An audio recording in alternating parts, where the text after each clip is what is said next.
If you're concerned about hedging your portfolio against a market crash, here's a simple way you can use your iPhone to find the optimal way to hedge.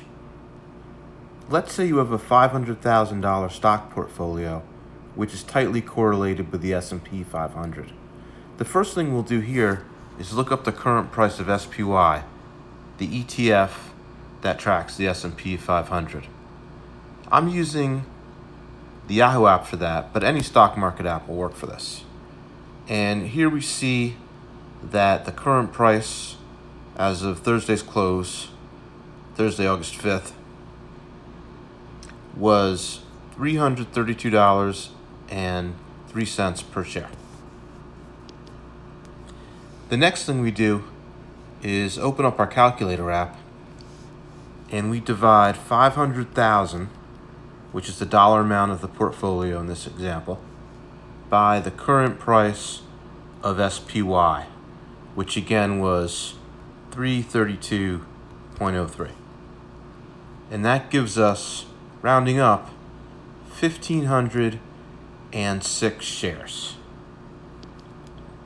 The third thing we do is we open up our hedging app, and in the symbol field we enter SPY for the ETF.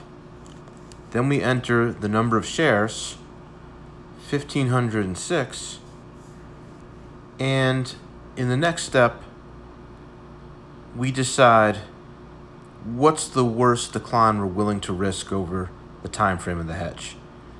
For this example, I'm going to enter 20 for 20%, but you can enter whatever decline threshold fits your risk tolerance here. And the next step is to decide the time frame of the hedge. Here, I'll go with the default time frame, which is approximately 6 months to expiration. And then we tap Find Optimal Hedge.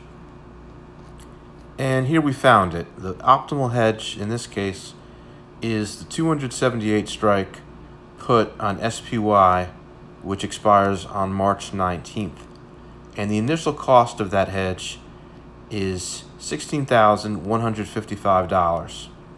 Assuming, to be conservative, you bought the puts at the ask. In reality, you can often buy and sell options at some price between the bid and ask, so bear that in mind. And the cost here as a percentage of position value is 3.23%. But let's focus on that dollar cost here, $16,155. In some cases, you can lower the cost of hedging by rounding up to the nearest round lot. So instead of 1,506 shares, entering 1,600 shares. Let's see if that works here. We go back and we just edit the 1,500 to 1,600, and then we tap Find Optimal Hedge again, and in this case it doesn't work out. It ends up being more expensive, $16,944 to use the 277 strike optimal put.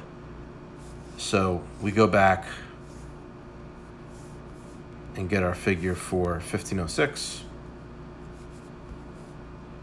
and that's the 278 strike put, and the cost for 15 contracts is $16,155 at the ask. Another thing you can do here is you can experiment with different times to expiration. So for example, let's say we wanted to go out just about 2 months, or the closest to that, which would be October 16th. We tap that, and now we get an optimal put of